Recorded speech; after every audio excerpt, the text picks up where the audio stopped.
سب سے پہلے آپ یہ ویڈیو دیکھیں۔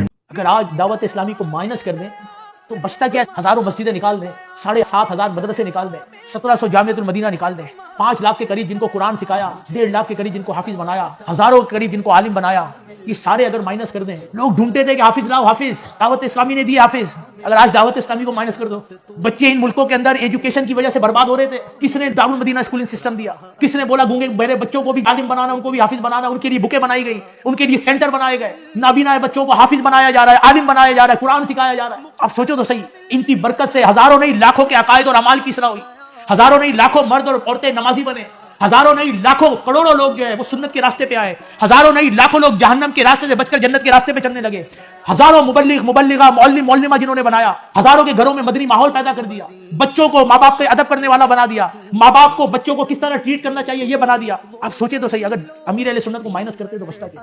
تو جو بندہ جس نے احسان کیا اس کا شکر ادا نہ کرے، وہ اپنے رب کا بھی شکر ادا نہیں کرے۔ دادا صاحب کی گھوڑی وہی اندھیری رات، زید کا درد سر کا جائے، یہی لگی میری آس۔ چہرے کی مسکراہٹ دیکھیں، تبسم دیکھیں، حشاشیت دیکھیں، بشاشیت دیکھیں۔ ابھی دیکھیں ذرا سر تو اٹھائیں تو آئیوں دیکھیں کہ ماشاءاللہ۔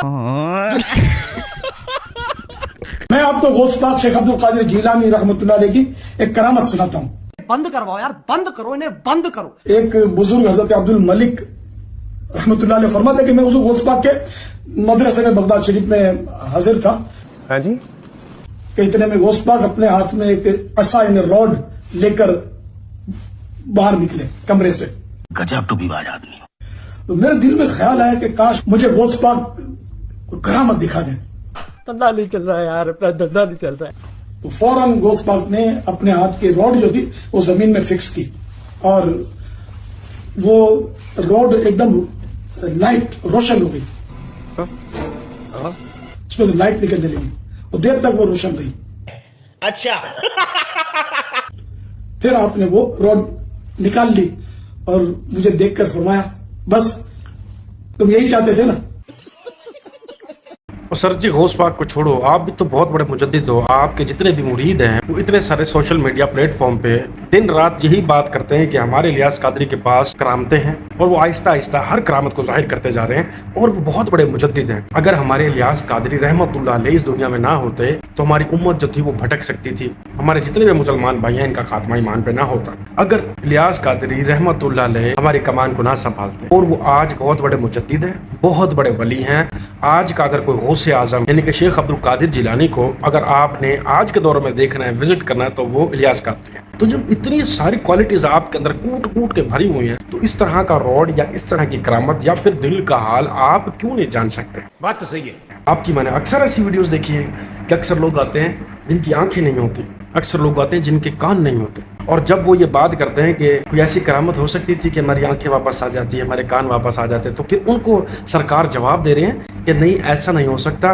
اگر اللہ نے آپ سے آنکھ لی ہے، آپ کے کان لیے، تو اس کے جو ہے متبادل اللہ تعالیٰ آپ کو جنت عطا فرمائیں گے۔ اور اگر ہم آپ کے ماضی میں چاہتے ہیں تو آپ نے اندھوں کو آنکھیں بھی دی ہوئی ہیں، بہروں کو کان بھی دیے ہوئے ہیں، لنگڑوں کو ٹانگیں دی ہوئی ہیں۔ اب آپ کی ساری کرامتیں فیل ہو چکی ہیں، جبکہ اب تو آپ بہت بڑے مجدد بن گئے ہیں۔ پہلے تو چلو صرف ایک پیر تھے باپا الیاس قادری، اور حقیقتاً اگر آج بھی سوشل میڈیا کا دور نہ ہوتا تو اس بندے میں بھی یہ کرامت ضرور ہوتی کہ میں نے بھی اس طرح کے بہت سے روڈ روشن کیے ہوئے ہیں مریدوں کے دل کا حال جان کے۔ اور وہ دعوت اسلامی کا جاہل مبلغ جسے الیاس قادری کہتے ہیں، میں نے جاہل خود اپنے آپ سے نہیں کہا ہے، علامہ شاہ احمد نورانی جو دعوت اسلامی کے بانی تھے، علامہ شفیع کاڑوی جو دعوت اسلامی کے بانی تھے، علامہ اور بہت سارے علماء کرام جن کے نام اسماء اس وقت میرے ذہن میں نہیں ہیں، انہوں نے مجھ سے خود بتایا۔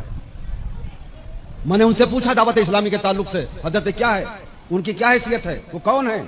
تو علامہ شاہ احمد نورانی نے فرمایا تھا، اللہ رحمٰن، اللہ تعالیٰ غریق رحمت فرمائے اور ان کی قبر کو گلزار جنت بنا دے۔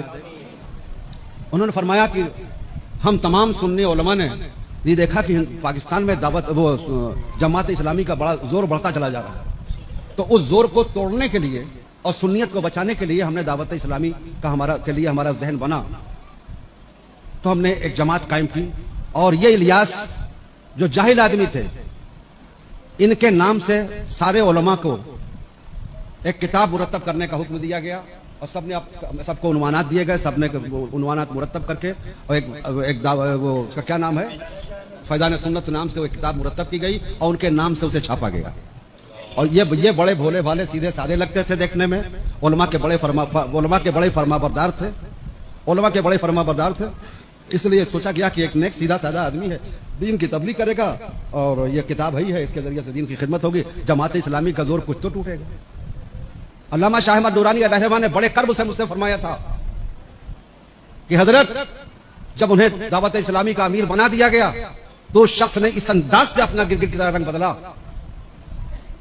کہ اپنے تمام متبعین کو جو دعوت اسلامی سے متعلق ہوئے تھے, اس کے ممبر بنے تھے, سب کو تمام پاکستان کے سارے علماء سے متنفر کرنا شروع کیا اور ایسا خوبصورت انداز اپنایا اور یہ ذہن دیا کہ پاکستان میں اگر کسی کی دستبوسی کی جا سکتی ہے, کوئی اس لائق ہے کہ جس کی دستبوسی کی جائے, کوئی اس لائق ہے کہ جس کے ہاتھوں پر بیعت کی جائے, تو وہ صرف اور صرف الیاس قادری ہیں, باقی کوئی اس لائق نہیں. اور یہ ماحول اس طرح بگڑا اس طرح سے کہ ان کا دعوت اسلامی کا ایک گروپ بن گیا, تمام علماء ان سے کٹ گئے, بیزار ہو گئے اور سارے علماء ان پر لعنت ملامت کر رہے ہیں. پاکستان کے علماء کی بات بتا رہا ہوں جنہوں نے مجھ سے خود بات کی. جامعہ نعیمیہ کا پورا اسٹاف آیا, محدث آئے, علماء آئے, مفتی آئے میرے پاس اور مجھے پوری ڈیٹیل سے بتایا, ان کی پوری روداد علامہ شاہ احمد نورانی مجھے بتا ہی چکے تھے. ان کی جہالت اور بے ادبی کی انتہا میں بتاؤں, بات آ گئی ہے تو سن لیں, میرا ارادہ نہیں تھا, میں تو یہ بولنا بھی نہیں چاہتا تھا, لیکن وہاں چونکہ وہ اس فتنے کا وہ بانی ہے, فتنہ معاویہ کا وہ بانی ہے, اس نے جو ہے, اس لیے بتا رہا ہوں تاکہ آپ اسے پہچان لیں, جان لیں. علامہ اظہری صاحب علیہ الرحمہ نے بلا وجہ کفر کا فتویٰ نہیں دیا تھا. ہندوستان کے جن علماء نے دعوت اسلامی پر کفر کا فتویٰ دیا تھا, بیجا نہیں دیا تھا. نمونے سن لیجئے جس کو میں نے اپنی آنکھوں سے دیکھا. اپنے ایمان پر, اپنے کلیجے پر ہاتھ رکھ کے اپنے ایمان سے پوچھئے کیا یہ حق ہے, کیا یہ ایمان والے کا انداز ہو سکتا ہے. ان کے متبعین اپنے ساتھیوں کو جب انہیں مخاطب کرنا ہوتا ہے تو محمد کہہ کے پکارتے ہیں, محمد کہہ کے پکارتے ہیں, حتیٰ کہ جب انہیں باتھ روم جانا ہوتا ہے تو مدینہ کہتے ہیں.